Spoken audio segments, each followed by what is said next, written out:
Selamat pagi dan shalom. Kita akan sambut firman Tuhan. Kita buka hati kita. Kita datang dan bersujud di hadapannya. Mohon jamahan firman-Nya yang berkuasa. Karena firman-Nya sanggup mengubah sikap hidup kita. Amin, Yesus. Ku datang dan ku bersujud.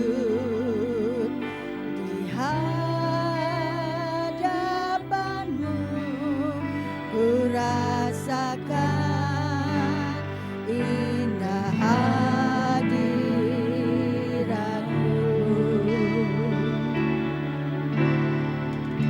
Aku buka mata hatiku dan seluruh jiwaku untukku nikmati.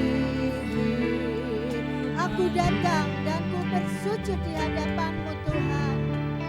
Aku datang dan ku bersujud di hadapan-Mu. Ku rasakan indah hadirat-Mu.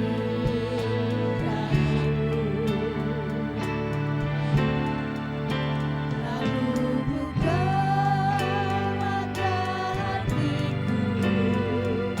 dan seluruh jiwaku untukku nikmati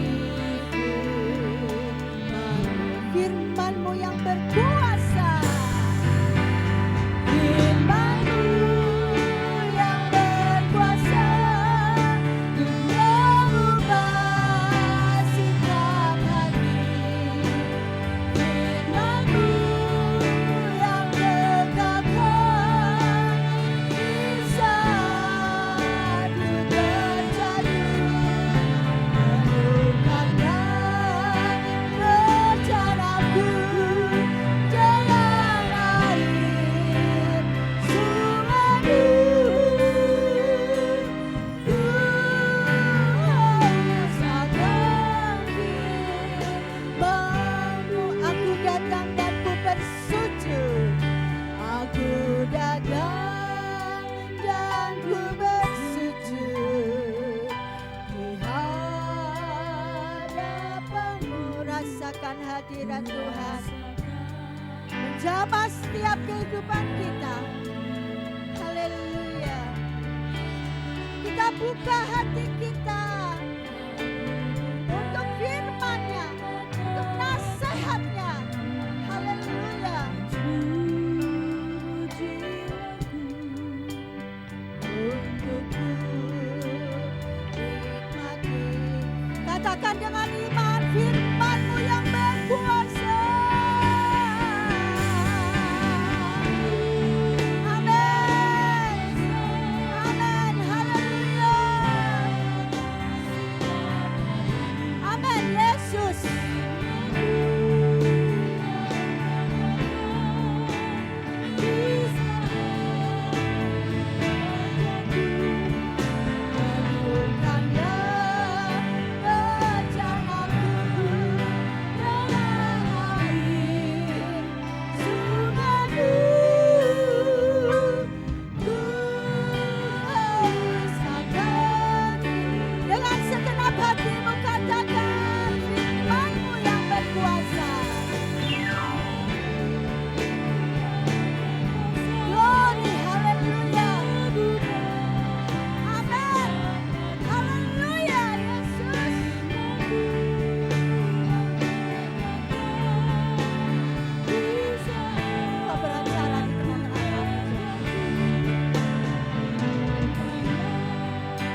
Penuhilah kerinduan hati kami Tuhan. Kami haus dan lapar akan firman-Mu. Untuk itu kami mohon Tuhan berbicara kepada kami pagi hari ini. Kami semua umat-Mu yang ada di tempat ini dan juga yang mengikuti ibadah ini secara online. Kami yakin setiap pribadi kami pasti dilawat dan diberkati oleh Tuhan. Yang sakit tidak ada yang mustahil disembuhkan Tuhan. Dan yang datang dengan berbagai masalah, persoalan hidup, Tuhan memberikan jalan keluar, Tuhan memberikan pertolongan. Sehingga kami pulang dari tempat ini, kami menerima berkat pertolongan yang datang daripada-Mu. Terima kasih Tuhan, Kau sudah mengurapi hamba-Mu Bapak Gembala yang akan menyampaikan firman-Mu kepada kami semua.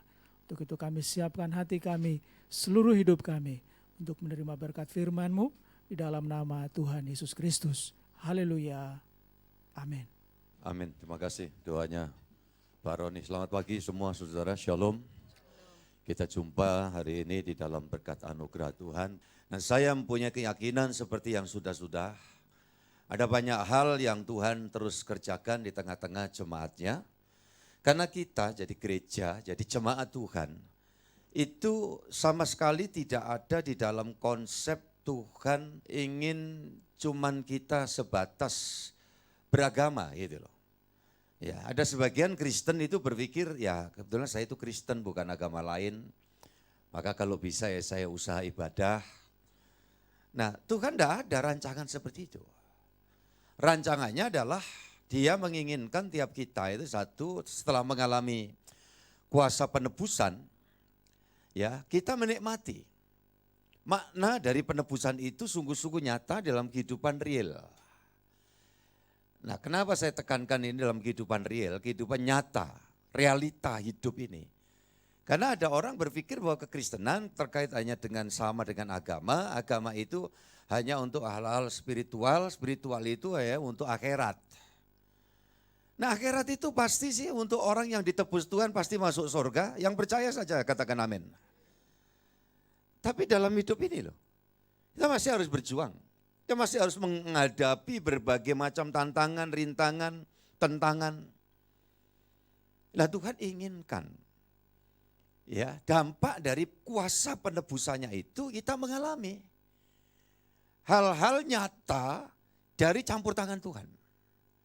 Maka kalau ini saya kaitkan dengan saudara nanti akan mempersembahkan 10 hari itu, 10 sore berturut-turut. Seperti yang sudah-sudah di tempat ini saudaraku, ini dikasih Tuhan.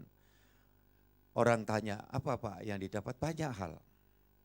Sampai saya berani mengatakan, ya, kalau memang belum waktunya Tuhan memberikan penugasan kita untuk di sorga, dan Tuhan masih memberi kepercayaan kita melakukan sesuatu hal yang penting dari rencana Allah di dalam dunia ini, maka tidak ada masalah kesulitan yang tidak bisa diselesaikan atas pertolongan Tuhan. Termasuk penyakit, yang percaya katakan amin. Ya, kalau orang sudah berkata, waduh kanker Pak, ini Pak. Berapa orang kanker di sini ditolong oleh Tuhan? Ada yang melalui tangan kuasa Tuhan mujizat, ada yang tangan mujizat Tuhan melibatkan tangan dokter. Tapi saya mau sampaikan, kalau bukan Tuhan, tidak ada perpanjangan waktu hidup buat manusia itu. Di tangan kuasa Tuhan. Makanya kalau ada orang datang, Pak saya autoimun Pak, saya kanker Pak, saya ada gangguan jantung Pak. Ya, organ tubuh saya dalam tuh remuk Pak. Saya mau katakan, kalau Tuhan masih kasih tugas kita hidup di sini, ada sakit pasti ada sembuhnya dalam kuasa Tuhan. Apa ini karena pendetanya ini Pentakosta ya? Apa mungkin karismatik ya?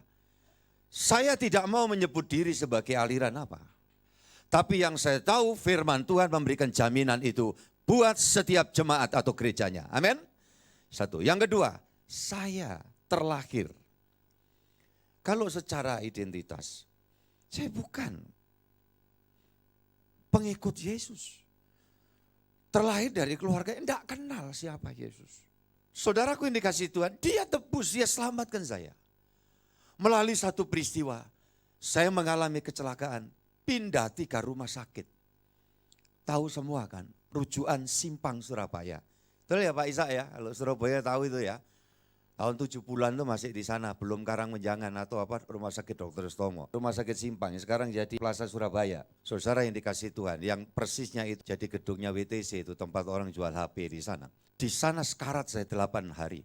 Tapi Tuhan Yesus datang campur tangan. Seolah dia berkata, aku masih mau tugasi kamu dalam tugas baru, dalam rencanaku Henry.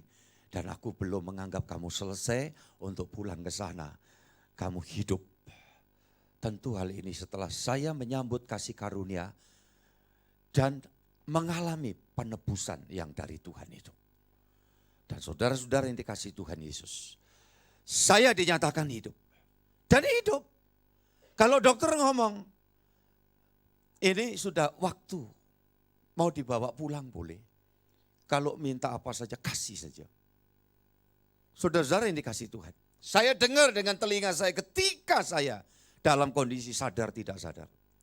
Dan yang terjadi saya ketakutan luar biasa. Tapi beda. Waktu hamba Tuhan itu berdoa, menuntun saya menerima Yesus Kristus. Yakin dosa saya diampuni. Kuasa penebusan bekerja di dalam diri saya. Apa kuasa penebusan itu? Satu, yaitu pengampunan berdasarkan kasih karunia Tuhan. Yang kedua, pengudusan atas hidup saya. Apa itu? Roh jahat, demit, wewe gombel, setan, tetean, segala macam. Yang selama itu saya puja dan ada di dalam diri saya. Disingkirkan oleh satu nama, satu pribadi yang luar biasa. Kalau kenal tolong sebutkan siapa dia? Tuhan Yesus Kristus. Itu yang kedua poin dari penebusan. Dan yang ketiga adalah pemberian Roh Kudus, Roh Allah, rohnya di dalam kehidupan saya. Dan dari waktu ke waktu saya menikmati. Itu terjadi tahun 1979. Berarti 45 tahun sudah berjalan. Saudara-saudara yang dikasihi Tuhan, dokter para medis yang menangani menyatakan sudah boleh dibawa pulang. Keadaannya sudah tidak bisa ada lagi harapan. Tapi saya mau kasih tahu buat saudara, kepada Yesus yang kita sembah, yang kita sanjung, yang benar-benar mati, turun ke maut. Namun dia betul-betul bangkit dari kematian dan hidup untuk selamanya. Bahkan sampai hari ini, sampai kapanpun, Yesus hidup. Dan dia sanggup menyertai dan menolong saya dan saudara. Katakan amin buat dia. Itulah Tuhan kita. Kepada dialah kita sujud menyembah dan kita bersyukur, kita bangga oleh karena anugerah Tuhan. Olehnya firman Tuhan pada pagi hari ini saya mau sampaikan berkait dengan ini, progresivitas penebusan Kristus. Ya, karena mungkin istilah kata pertama ini lagi viral, tetapi dalam konotasi yang tidak jelas keluar dari standar kekristenan. Maka hari ini saya akan menyampaikan tentang hal penting, progresivitas penebusan Kristus itu, bahwa penebusan itu terus ya up to date. Relevan di dalam segala zaman. Di dalam penebusan itu ada suatu pertumbuhan, perkembangan yang semakin waktu semakin nyata. Makanya kalau dulu kuasa penebusan itu dialami oleh orang-orang yang hanya ada di sekitar Yudea, kemudian Samaria, kemudian mana Yerusalem, iya kan? Yudea, Yerusalem, Samaria, kemudian sampai kemana? Ke ujung. Jadi saudara-saudara yang dikasihi Tuhan, progresivitas penebusan itu awalnya kamu akan jadi saksiku di mana? Pertama, Bu Riyadi tolong bacakan Bu Riyadi, monggo. Kisah 1 ayat 8. Tetapi kamu akan menerima kuasa Ya. kalau Roh Kudus turun ke atas kamu. Nggih. Dan kamu akan menjadi saksiku Saksi di mana? di Yerusalem Yerusalem dulu. Terus? dan di seluruh Yudea, Yudea, kemudian dan apa? Samaria, Samaria, terus? dan sampai ke ujung bumi. Sampai ke ujung bumi. Terima kasih Bu Riyadi. Ini.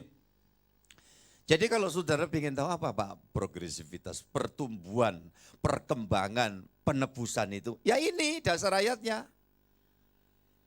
Dan semakin bertambahnya waktu, wah semakin ilmu berkembang Pak, teknologi juga wah semakin luar biasa.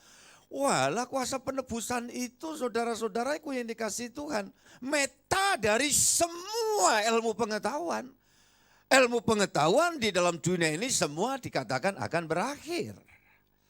Tetapi kuasa Tuhan, kasih Tuhan, kemurahan Tuhan tidak pernah berakhir. Sampai sepanjang abad zaman, sampai ke dalam kekekalan. Itu sebabnya ini pertumbuhan, perkembangan yang bersifat permanen. Hakiki, saudaraku yang dikasih Tuhan, absolut. Yang tidak bisa dirintangi, dihalangi atau ditafsirkan dengan model yang lain. Oh, kekristenan itu ya harus terjadi progresivitasnya.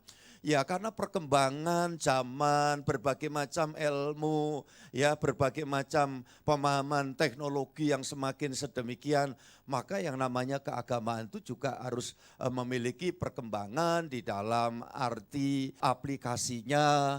Keluar dari kedalaman tersembunyi untuk apa? Keluar menjadi saksi. Ya, saudara-saudaraku yang dikasihi Tuhan Yesus Kristus. Jadi kalau begitu gimana? Ya kita harus jadi berkat bagi banyak orang. Ya saudara-saudaraku yang dikasih Tuhan.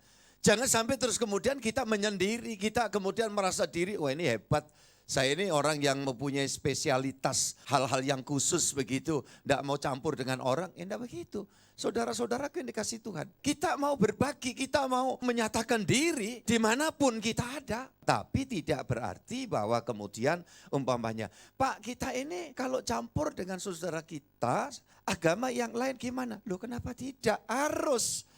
Kita di RT, di RW, di kelurahan, di kecamatan, di kabupaten, di ya kota madya, di tempat kerja, di komunitas. Mana ada kita bisa ngumpul Kristen sendiri, Hindu sendiri, Buddha sendiri, kan enggak. Ya, kita bisa campur. Anak Tuhan harus menjalankan apa? Cinta kasih. Betul tidak? Nah, itulah yang dinamakan ya campurnya umat beragama. Tapi agamanya ya jangan dicampur. Oh supaya kita membuat pendekatan, maka kekristenan kita ubah. Kita agak belok-belokkan sedikit supaya memudahkan nanti pendekatan. Ya itu tidak perlu. Itu bukan progresivitas, tetapi itu kemelencengan. Nah hari ini saya akan sampaikan kepada kita semua, makanya waktu Yesus itu bangkit dari kematian, dia terus menampakkan diri, menemui murid-murid. Tujuannya apa? Meneguhkan mereka. Dan dengan meneguhkan itu apa? Tujuannya apa? Betul-betul kuasa penebusan itu mengalami satu pertumbuhan perkembangan baik secara personal ataupun juga nanti secara bersama-sama di dalam bergereja dan juga di dalam kita bermasyarakat. Nah, kita baca sekarang ayat-ayat khotbahnya. Ini Yohanes pasal 21. Yohanes 21 ayat 14 dan 17. Itulah ketiga kalinya Yesus menampakkan diri kepada murid-muridnya sesudah ia bangkit dari antara orang mati. Kata Yesus kepadanya untuk ketiga kalinya, Simon anak Yohanes, apakah engkau mengasihi aku? Maka sedih hati Petrus karena Yesus berkata untuk ketiga kalinya, apakah engkau mengasihi aku? Dan ia berkata kepadanya, Tuhan, engkau tahu segala sesuatu, engkau tahu bahwa aku mengasihi engkau. Kata Yesus kepadanya, gembalakanlah domba-dombaku. Iya, amin. Semua katakan amin, saudaraku. Jadi kita tahu ini sebuah peristiwa di mana setelah Yesus bangkit dikatakan dalam ayat 14 tadi, untuk ketiga kalinya Yesus menampakkan diri kepada murid-muridnya. Dan nanti masih berkali-kali lagi, bahkan di dalam 1 Korintus ini sekedar referensi ya, tidak harus dibaca sekarang. Dalam 1 Korintus 15 itu di sana ditegaskan bahwa Yesus menyatakan diri kepada 500 orang sekaligus ya di antaranya. Dan nanti di situ akan menjelaskan bagaimana Tuhan Yesus menyatakan diri kepada seorang Rasul Paulus yang sebelumnya bernama siapa? Saulus. Dan saudara pertanyaannya, kenapa sampai berkali-kali dia menampakkan diri kepada para murid? Di sini bahkan paling tidak dikatakan 3 kali. Saudara-saudara, Yesus ingin untuk apa? Meneguhkan para murid. Ya, meneguhkan apanya ini? Kuasa penebusan yang sudah dikerjakan atas mereka. Karena kalau orang itu sadar, aku ditebus Tuhan. Sudah diampuni, sudah disingkirkan roh demitnya, ya, dan Roh Kudus sudah memenuhi aku, maka aku sekarang dapat berseru kepada Allah itu, ya Abba, siapa saudaraku? Ya Bapa. Kalau aku anak Allah, pasti hidupku itu dapat perhatian dari orang tuaku. Siapa? Bapak surgawi. kebutuhan, keperluan, masalah, kesulitan kita. Saya mau tanya, ada enggak yang ngamati dan dia sanggup memberi pertolongan kita buat kita semua orang percaya? Ada enggak? Iya, kalau manusia enggak ada. Tetapi kalau Tuhan, ada enggak dia kuasa tidak melakukan itu? Dia lakukan itu. Nah, itu sebabnya Tuhan ingatkan ini, nak, ini aku. Makanya kan dalam peristiwa ini, murid-murid itu sempat untuk apa?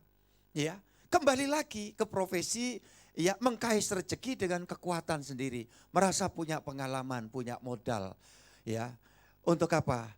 Aku tidak jalankan lagi amanat Tuhan. Yesus berkata, kamu penjala ikan, kujadikan mulai sekarang apa? Penjala manusia. Nah, mereka semua lupa. Dia kembali lagi. Tapi kita lihat apa? Kerja semalaman, ditanya, dapat apa? Tidak dapat apa-apa. Ini pelajaran buat saudara, buat saya. Kita berusaha itu boleh.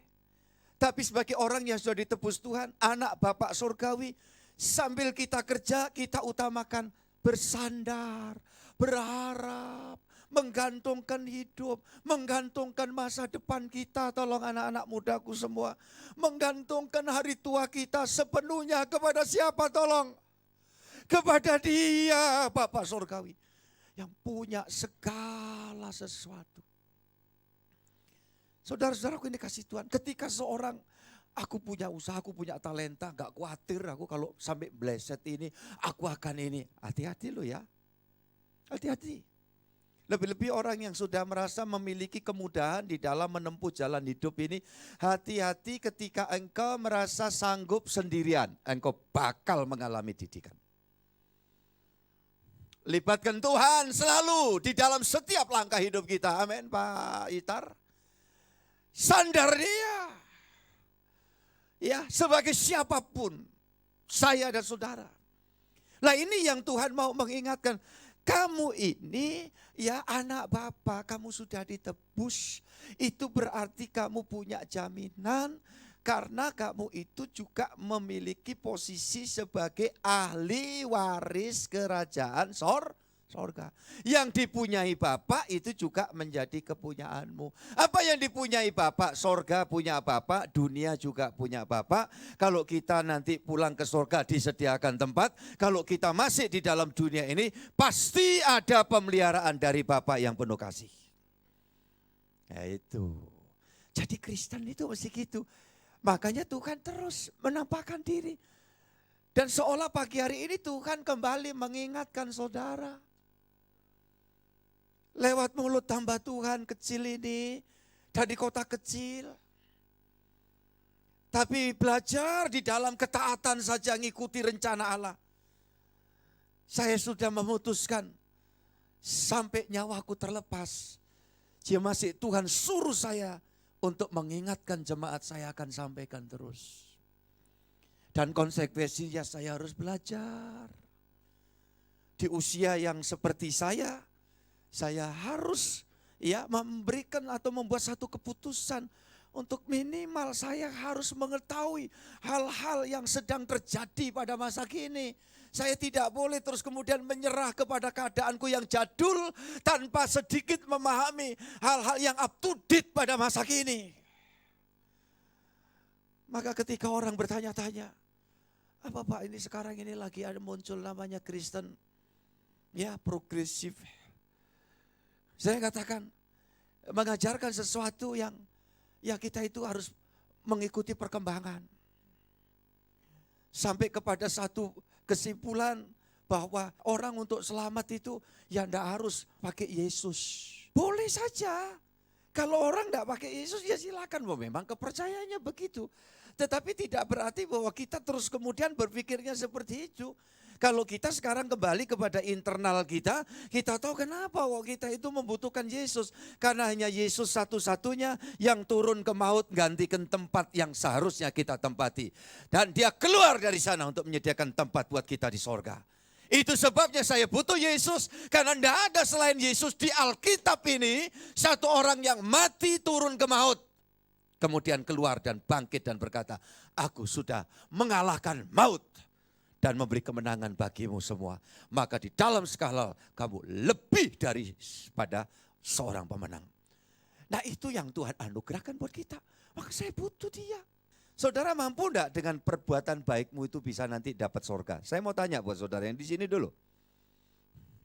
Tolong angkat tangan. Yang saudara terlahir ya, kita ini semua jadi turunan orang berdosa, Adam yang berdosa. Lantas kita bisa mengumpulkan kebaikan kita semata-mata untuk mendapat tiket masuk surga. Tolong yang merasa bisa angkat tangan. Saya enggak angkat tangan loh ya. Enggak ada yang angkat tangan. Yang ada di online? Ada? Enggak ada. Kenapa? Saudara-saudara ini kasih Tuhan. Karena manusia itu sudah di dalam kekuatan penaklukkan 3 musuh besar. 1 iblis, yang kedua kuasa dosa, dan yang ketiga kuasa ancaman maut. Nah ini yang tidak memungkinkan kita itu bisa lepas dari itu. Ya, loh kalau gitu kita nanti jadi Kristen ini hidup asal-asalan ngawur-ngawur saja. Yang ngomong gitu siapa? Setelah kita ditebus oleh Tuhan, demit setan yang dorong kita berbuat jahat sudah disingkirkan. Kemudian diberi bantuan yaitu pertolongan Roh Kudus masuk dalam hidup kita.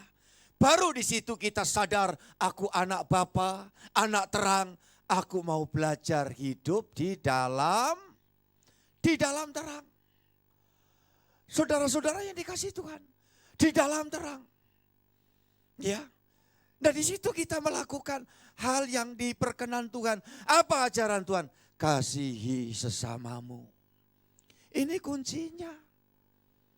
Saudara-saudaraku yang dikasih Tuhan. Setelah orang ditebus. Ya. Terus bagaimana Pak kalau orang sudah ditebus, satu waktu masih sempat salah, cepat bertobat. Minta ampun sama Tuhan, buat pengakuan yang jelas, membangun komitmen diri, minta kekuatan Roh Kudus, nuntun kita berjalan di dalam jalan terang Tuhan. Itu progresif. Kalau sampai kita tanpa penebusan Tuhan, kita berbuat baik bagus. Kita nolong orang sana sini bagus. Tapi dalam iman Kristen itu tidak akan dapat melepaskan kita dari jerat ancaman kuasa MAUT. Apa saudaraku? Maut. Kenapa kok perlu Yesus? Kok gak perlu Nabi Yesaya? Kok gak perlu lagi secara khusus itu ya Nabi Yeskiel? Kok kita gak perlu khusus pribadi barangkali Nabi Musa ya? Saudara-saudara yang dikasih Tuhan. Ya kita butuh risalah yang dibawa oleh Musa, risalah yang dibawa oleh Yeskiel, ya risalah yang dibawa oleh Yesaya, ya risalah yang dibawa Yeremia. Tetapi kita tahu Yeremia, Yeskiel, Musa tidak akan dapat melepaskan kita dari alam maut. Karena beliau-beliau itu ya umumnya para nabi di Alkitab meninggal ya sudah selesai tugasnya. Tapi Yesus tidak. Dia mati turun ke maut, keluar dari sana dan dia berkata, aku sudah mati tapi bangkit untuk hidup selamanya. Tujuannya apa? Untuk menyertai kamu sampai akhir zaman. Nah ini jaminan yang diberikan oleh Tuhan. Yang di dalam iman penebusan ini tidak perlu ada diskon, tidak perlu ada promo. Ngerti ya saudaraku? Oleh karena pengalaman secara pribadi di dalam kekristenan sepanjang abad, sepanjang zaman, ya sampai kepada kekekalan nanti, yang sanggup memberikan pertolongan, ya menyelamatkan kita dari ancaman maut dan menyediakan sorga bagi setiap kita makhluk yang hidup turunan Adam yang berdosa, yang mau menyerahkan semua persoalan dosanya kepada karya penebusan salib Yesus Kristus di atas Golgota. Maka orang-orang itu menikmati jaminan dari siapa? Tuhan Yesus Kristus. Saudara-saudara yang dikasih Tuhan. Jadi kalau kita ini selamat bukan karena perbuatan baik, itu ada ayatnya ya. Catat kalau saudara yang suka mencatat itu Efesus pasal 2 ayat yang ke-8 dan 9. Kamu diselamatkan bukan karena hasil perbuatan baik tetapi karena kasih karunia kamu diselamatkan. Maka setelah kamu selamat, ialah kamu akan hidup di dalam terang Tuhan, hidup di dalam kebenaran, hidup di dalam apa? Mengasihi Tuhan dan mengasihi sesama. Gitu loh, belajar. Walaupun terus terang aja masih banyak gagal. Saya tidak ngomongi saudara, saya sendiri. Ya, masih banyak gagal. Tapi yuk kita belajar. Ya, apa yang bisa kita lakukan untuk Tuhan? Apa yang kita bisa lakukan untuk sesama? Nah, inilah yang Tuhan mau pulihkan. Makanya dia nyatakan, ya, pada waktu dia menampakkan diri, Simon, murid-murid yang lain, baliklah, ini loh rencanaku, supaya kamu dapat mengasihi Bapa, mengasihi sesama. Saudara-saudaraku yang dikasihi Tuhan, kalau itu dipulihkan, ya, yang terjadi apa? Kita betul-betul bisa. Mengasihi Bapa itu gimana? Mengasihi Yesus itu gimana, Pak? Syarat tandanya apa? Hidup dalam perkenanan Dia. Nah, hidup berkenan di hadapan Tuhan itu tentu ya tidak datangkan masalah, malah datangkan berkat buat orang lain. Ya kan? Nah, itu sebabnya supaya kasih yang ada di dalam diri kita itu betul-betul ya semakin nampak, semakin bertumbuh, semakin berkembang. Saudara yang dikasihi Tuhan, nanti Tuhan ingin memberikan ya cara. Ya, dia memberi alat bantu. Dia terus mengingatkan kita. Nah, coba kita baca dulu Matius 22, Bu Riyadi. Kita semua buka Alkitab kita. Matius 22 ayat 36 sampai 39. Guru, hukum manakah yang terutama dalam hukum Taurat? Jawab Yesus kepadanya, kasihilah Tuhan Allahmu dengan segenap hatimu dan dengan segenap jiwamu dan dengan segenap akal budimu. Itulah hukum yang terutama dan yang pertama. Dan hukum yang kedua yang sama dengan itu ialah kasihilah sesamamu manusia seperti dirimu sendiri.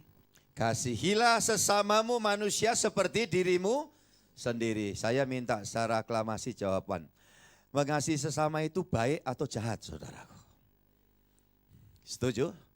Mengasihi sesama itu baik. Amin. Nah, ini juga bentuk perbuatan baik. Iya kan? Jadi kalau gitu apakah ya tidak perlu kita melakukan hal yang benar, yang baik?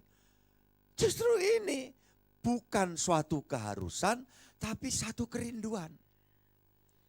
Coba kalau kita itu mikir, wah aku harus usaha nebus dosa-dosaku itu. Saudara kan berjuang mati-matian. Wah. Nah saudara-saudaraku yang dikasihi Tuhan. Tetapi mati-matiannya itu hanya sekedar untuk pemuasan diri. Tetapi ketika munculnya perbuatan yang berkenan, perbuatan baik itu adalah kerinduan, itu jauh lebih murni. Aku rindu dalam hidup ini jadi berkat. Aku rindu dalam hidup ini bisa ya menyenangkan. Suami menyenangkan istri, istri menyenangkan suami, anak menyenangkan orang tua juga yang dipikir pengen menyenangkan anak. Nanti kalau aku sampai dah mati, kiranya ya tidak sibuk untuk supaya aku diingat oleh anak-anakku, enggak. Tapi yang dipikir orang tua, ya aku pengen menyenangkan anak-anak. Kira kalau aku mati mereka tidak sulit. Cukup kesulitan di masa mudaku dulu. Tapi berkat Tuhan membuat aku terangkat. Sampai nanti kalau aku tinggalkan dunia ini, anak-anakku mereka mengalami kebaikan. Aku orang tua mesti jaga hidup kiranya tidak jadi bencana bagi orang lain. Sebab kalau nanti hidupku ini memalukan, maka sampai anak-anak cucuku juga akan ikut menanggung. Lah itu yang harus dipikir. Ya kan, saudaraku ini kasih Tuhan. Ya, aku harus kiranya semakin tuaku ini ya membuat nanti anak-anakku tidak terima warisan ya dipermalukan karena sikapku, karena perbuatanku. Nah itu menyenangkan. Si anak juga begitu. Saudaraku dikasih Tuhan. Makanya kalau ya udah nikah atau belum nikah sekalipun tinggal jauh karena sekolah, kuliah. Ya, tiap waktu kasih kabar. Tiap waktu kasih terima kasih, Pak, Bu, Pak, Ma. Aku bisa kuliah sampai hari ini. Makasih perjuangan orang tua. Terus sudah nikah, nyaman, bahagia dengan pasangan. Jangan terus begitu saja asal-asalan. Ya, ketika orang tua merelakan kalian ya kemudian disatukan dengan pasangan, terus kemudian terpisah, jujur saja orang tua itu kan saat itu mengalami keterhilangan. Si orang muda harus paham itu. Tapi gimana Pak, tugas kami memang di luar tempat yang jauh, enggak masalah. Tapi tunjukkan tiap waktu, komunikasi, katakan terima kasih. Aku bisa nikmati bahagia, aku dapat pasangan, ya aku udah dinikahkan. Makasih Pak, Bu. Saudaraku ini kasih Tuhan. Kalau ada hasil yang disisihkan sedikit sebisa-bisanya, memberikan cindera mata. Walaupun mungkin orang tua tidak kebutuh apa-apa, sudah kecukupan banyak hal. Tapi ketika menerima suatu pemberian yang nampaknya sederhana aja dari anak yang sedang berjalan, merangkak bahkan merintis kehidupan. Orang tua itu akan semakin bersyukur dan katakan terima kasih Tuhan. Saudara-saudara yang dikasih Tuhan, ya hal-hal seperti itu tanpa sadar anak membuat orang tuanya panjang umur. Iya kan? Membuat panjang umur. Tapi sudah tidak pernah komunikasi, dengar-dengar beritanya perlakuannya aneh-aneh. Ya, engkau tidak pernah doakan orang tuamu cepat mati, tapi orang tuamu bisa cepat mati.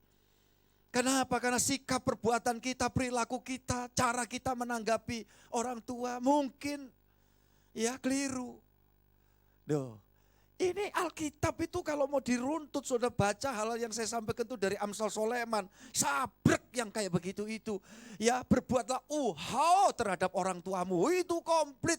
Makanya keliru kalau ada orang tua dari suku tertentu yang berkata nanti kalau kamu ya jadi Kristen, terus kamu tidak berbakti lagi, tidak lagi kepada papa mamamu ini. Ya saudara katakan, enggak, aku akan semakin, karena aku diajari mengasihi.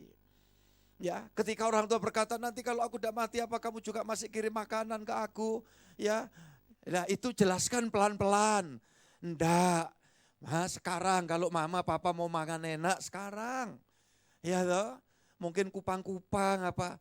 Lah kupang kan biasa, bukan mah ini kalau aku ngasih itu kupang yang gede. Lu seberapa? Kupang gunung. Ngerti kupang gunung saudaraku? Ya, jadi saudara-saudaraku yang dikasih Tuhan, di Surabaya kan ada namanya itu, ya toh, kupang gunung, kupang kerajaan, ya. Jadi saudara-saudara yang dikasih Tuhan, kalau begitu, loh kalau gitu benar nih acaranya ini. Nah ini yang harus ditumbuh kembangkan. Besan sama besan terus berpikir yang baik. Ya, makanya kalau mau hajatan saya temukan. Saya sampai bicara urusan ini, siapa pembiayaan dari siapa. Nanti kalau ada sumbangan masuk ini dikemanakan, dibagaimanakan. Supaya jelas di awal, supaya jangan nanti selesai bersuka cita pesta. Kemudian ada masalah hanya karena kecil-kecil. Dan itu akan berkepanjangan. Dan kasihan kalau seperti ini loh. Gitu-gitu tuh saya kerjakan. Walaupun kadang-kadang rodok merem saya. Karena ini kayaknya intervensi banget itu. Padahal enggak, tujuannya supaya orang itu belajar hidup di dalam ketaatan firman, melakukan kehendak Allah dan hidupnya selalu bahagia. Dan jadi suami istri saling memperhatikan, layani. Iya kan? Saudara-saudara kan dikasih Tuhan. Jangan asal-asalan. Kadang ada orang menikah itu hanya cuma batas ya menaikkan prestis saja. Ya kaitannya mendongkrak status. Tetapi di dalamnya kosong kerompong. Jangan. Ya makanya kadang sampai saya tanya. Karena terjadi di suatu tempat di negeri Antabaranta. Setelah lewat beberapa saat terjadi divorce. Ya kemudian apa yang terjadi? Selidik punya selidik di luar pengetahuan saya. Karena alasan-alasan yang saya anggap itu kelengahan saya untuk saya tidak tanya pada waktu itu. Dan akhirnya sampai sekarang ini saya mesti tanya.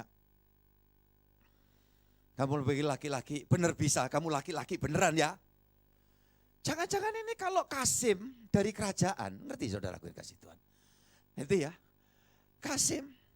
Karena kalau Kasim itu jadi pengawal raja, pengawal pramesuri, itu mesti dikebiri. Sampai di situ saja, tidak perlu diungkrah lagi. Saya tanya, ya, benar. Kalau kamu sampai mungkin simpangan di mall di mana kesenggol sama lain jenis, apa yang terjadi? Wah, ya griming Pak. Oh ya, saya anggap lumayan normal gitu. Tapi kalau kamu kesenggol kiri gimana? Lah itu saya anggap bebek lewat ya Pak. Ini masalah. Jadi saudara-saudara yang dikasih Tuhan, ini kompleksitasnya sebagai seorang pengembala yang betul-betul menerima panggilan dari Tuhan. Saya tidak sekadar menjalankan kependetaan itu asal saja, yang penting yang menikah, ya nanti dilaksanakan upacara prosesi pemberkatan, selesai sudah itu urusanmu. Oh dulu saudaraku yang dikasih Tuhan. Kalau ada yang dialami sesuatu dari anak-anak rohaniku itu saya rasanya ikut tertuduh, saya ikut rasanya ya mengalami pergumulan dalam hidup. Ya makanya kalau udah nikah yang benar. Yang benar. Kalau belum nikah kayak gini nih anak-anak mudaku semua ya. Ya boleh kalau lihat mana, wah itu. Tapi begitu nikah pakai kacamata kuda. Lu dari mana Pak mendapatkannya? Dinggiri banyak kalau mau cari orang yang punya dokar. Pakai kacamata itu. Untuk apanya? Lihat pasanganmu, istrimu, suamimu. Engkau yang terbaik. Ya daripada semuanya. Ya saudaraku yang kasih Tuhan, banyak bintang di langit. Itu pernah dengar gak lagu itu? Satu yang bercahaya, banyak gadis yang cantik, hanya kamu bercahaya. Diterus napa enggak? Nyanyo dewe. Haleluya. 1 Yohanes pasal 2. Mari kita buka Alkitab kita. 1 Yohanes pasal 2 ayat 15, 16. Janganlah kamu mengasihi dunia Ya. dan apa yang ada di dalamnya. Ya. Jikalau orang mengasihi dunia, maka kasih akan Bapa tidak ada di dalam orang itu. Nah, ini. Sudah, Bu? Sebab semua yang ada di dalam dunia, yaitu keinginan daging dan keinginan mata, serta keangkuhan hidup, bukanlah berasal dari Bapa, melainkan dari dunia. Dan dunia ini sedang lenyap dengan keinginannya, tetapi orang yang melakukan kehendak Allah tetap hidup selama-lamanya. Jadi saudara yang dikasih Tuhan ini. Ya. Jangan kamu kasih dunia ini. Yesus mendatangi Petrus dan kawan-kawan untuk memberitahu bahwa dengan caramu kamu seperti ini, andai kata kamu sepanjang malam berhasil luar biasa, kamu tidak akan peduli lagi akan tugas panggilanku. Tetapi setelah kamu sepanjang malam usahamu jungkir balik, hanya dapatkan kenihilan dalam hidupmu. Maka sekarang tebarkan jaringmu di dekat sana. Begitu dilempar, dapat penuh. Sadar Petrus, hidup itu bukan karena usaha kita berhasil. Tapi hidup berhasil itu kalau firman Tuhan kita dengar. Kita taati firman Tuhan. Maka semua yang jadi kebutuhan pasti terpenuhi. Yang percaya katakan amin. Ini saudara-saudara. Sehingga kita tidak kemudian sibuk mengasihi dunia. Apalagi kalau wah ini prospek betul ini. Ya bidang ini benar-benar luar biasa ini. Wah tempat kerjaanku ini basah. Bukan cuma basah, basah kuyup. Ya, dur teles ngisor becek. Ya, waduh makanya sana sini ngincer mau nyerang. Saudaraku dikasih Tuhan, hati-hati ya. Jangan itu jebakan Batman. Waspada. Karena kita tahu, kita yang sudah dapat berkat itu belum titik. Kalau tidak dikaruniai menikmati berkat, apa artinya? Nangkep tidak saudaraku dikasih Tuhan? Kita dikasih berkat, kasih rezeki, tapi tidak dapat kasih karunia, menikmati berkat rezeki. Apa artinya? Orang berdosa sibuk mengumpulkan harta benda, tetapi akan diberikan kepada orang-orang yang mengasihi Allah. Kalau saudara dan saya hidup benar, jujur, Allah memelihara. Tapi jujur, sungguh-sungguh baik, ada semangat. Ya, ada semangat, gairah berjuang. Tidak males. Tidak ngagawis nasib memang kayak gini. Apalagi kalau lihat kiri, kanan, ya banyak yang bisa digantungi dalam hidup ini. Orang seperti itu tidak akan butuh Tuhan. Tetapi hidupnya akan semakin merosot. Lebih baik saudara dikecewakan ketika harapanmu itu pupus. Engkau pikir orang ini dulu begini begitu aku akan mendapatkan pertolongan banyak dari dia. Ternyata dia tidak dapat memberi pertolongan kepada aku. Kecewa kepada orang ini. Lebih bagus seperti itu. Sebab kalau orang manusia yang kasih pertolongan, tangannya terbatas. Tapi kalau tangan Tuhan memberi berkat rezeki lebih besar dari semua tangan yang ada dalam dunia ini. Dan dia akan mencukupkan sampai sepanjang umur hidup kita. Itu sebab jangan kasih dunia ini. Yakobus pasal 4. Coba kita baca. Yakobus 4 ayat yang keempat. Hai kamu orang-orang yang tidak setia, tidakkah kamu tahu bahwa persahabatan dengan dunia adalah permusuhan dengan Allah? Jadi barang siapa hendak menjadi sahabat dunia ini, ia menjadikan dirinya musuh Allah. Ya, saudara-saudara yang dikasihi Tuhan, menjadikan dunia ini sahabat saja demi mendapat keuntungan, ya kekayaan materi aja dikatakan akan jadi musuh Allah. Apalagi kalau karena supaya keagamaanku, keimananku itu ya tidak membuat orang rasa tidak nyaman, maka aku nyesuaikanlah. Ya ini kan progresivitas itu kan kayak gini umpamanya, itu salah.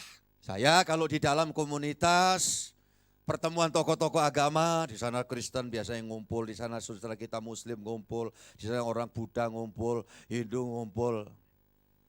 Saya biasa datang terlambat. Ya sengaja, kenapa? Sampai di tengah saya lihat.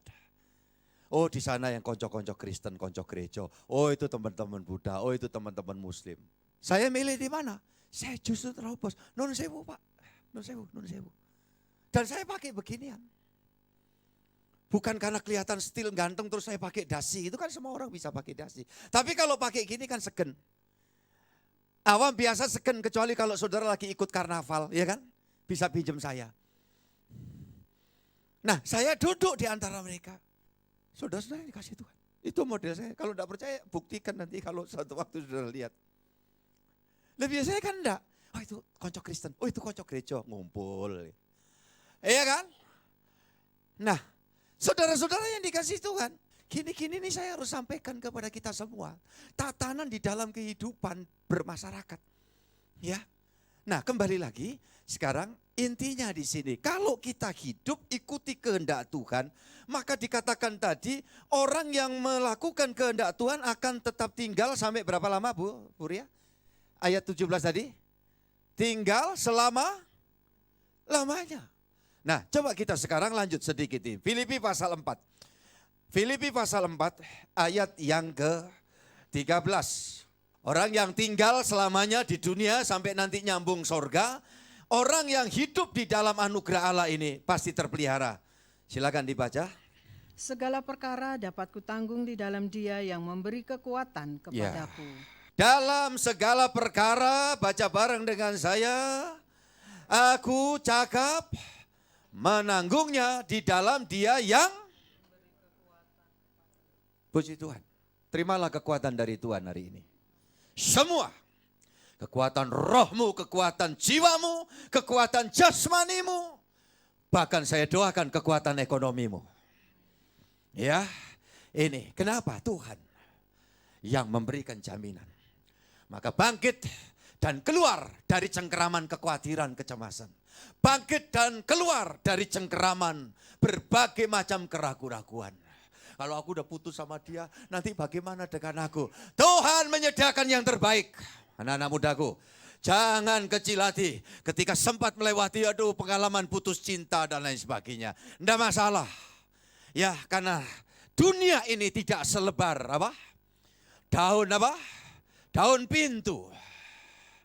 Iya ini progresif. Kalau dulu kan daun kelor, kecilian saudaraku.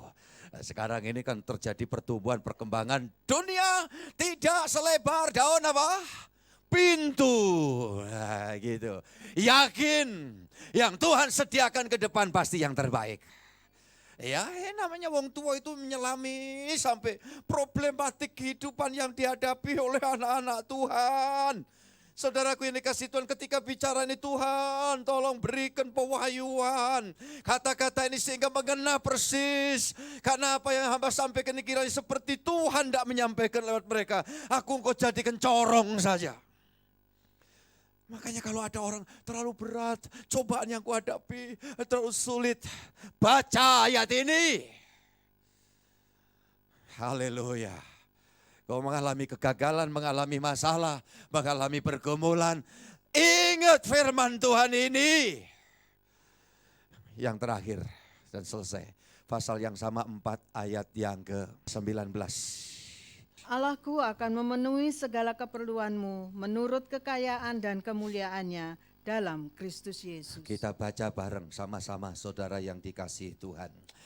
1, 2, 3. Allahku akan memenuhi segala keperluanmu menurut kekayaan dan kemuliaannya dalam Kristus Yesus. Lagi ya, mu gantiku. 1, 2, 3. Allahku akan memenuhi segala keperluanku menurut kekayaan dan kemuliaannya dalam Kristus Yesus. Keberatan kalau sekali lagi saya ajak baca bareng?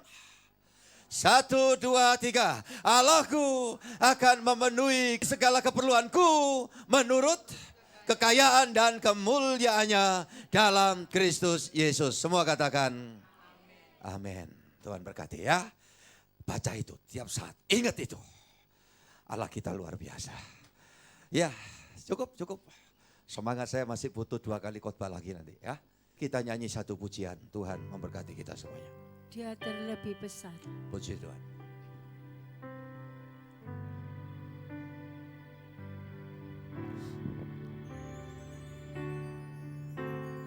Dia Lebih besar. Dia lebih di dalamku. Semua keluarga besarku yang ada di online, jika saudara gabung usahakan sampai selesai. Setelah doa berkat, haleluya, pasti Tuhan memberkati semua. Besar, Dia lebih besar di dalamku selama-lamanya. Saya undang berdiri, kita berdiri dan nyanyikan itu dalam hatimu. Dia Lebih besar, Dia lebih besar di dalamku, di dalamku.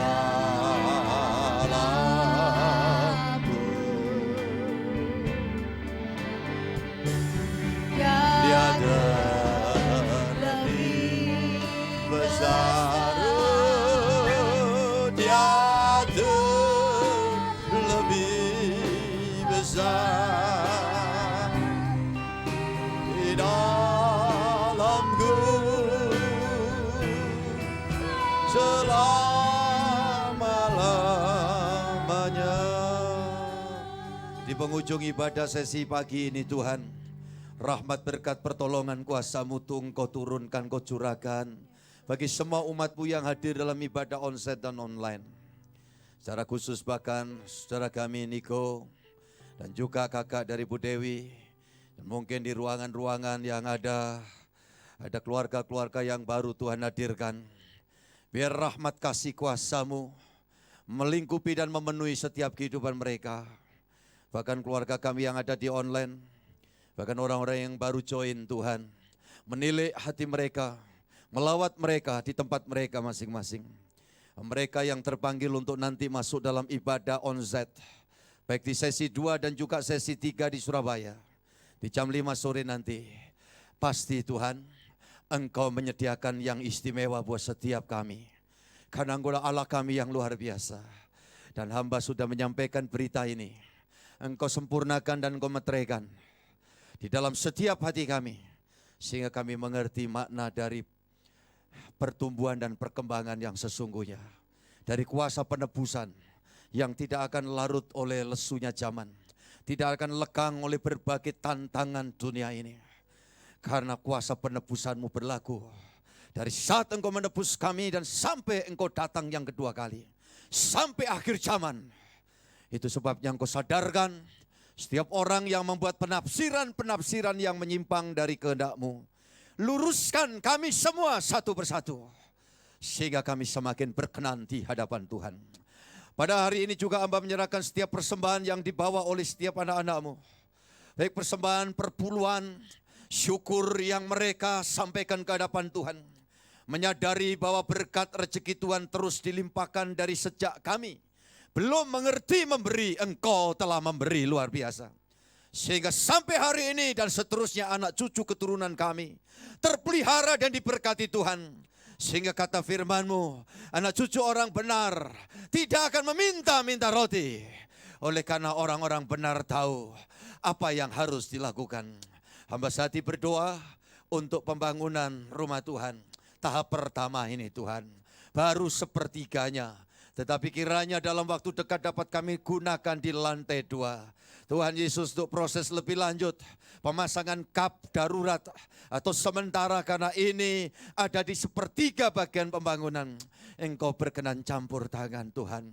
Kami yakin Kau yang menyediakan sampai selesai semua dengan baik. Dan Tuhan pula yang dimuliakan. Pada akhirnya bersama-sama kami dengan jemaat-Mu mengangkat tangan kami. Sebagai imam rajani kami berdoa syafaat untuk Indonesia. Rahmat dan berkat Tuhan limpahkan atas bangsa kami, atas negara kami. Sehingga bangsa negara kami semakin teguh, jaya keberkatan, menikmati kemurahan dari Tuhan. Dan terbebas dari segala pengaruh kuasa jahat, kuasa syaitan. Sehingga damai sejahtera Tuhan memenuhi seluruh negeri kami. Terpujilah Allahku sekarang sampai kekal selama-lamanya. Dan berkat Yesus, tuntunan Roh Kudus melingkupi kami dari hari ini sampai Maranatha, sampai Tuhan Yesus datang yang kedua kali. Hendak menjemput dan mengantar kami pulang ke Firdaus Sorgawi. Atas nama Bapa, Putra, dan Roh Kudus Allah yang Esa, yang kami kenal sembah dalam Tuhan Yesus Kristus. Bapa terima kasih. Bapa terima kasih. Bapa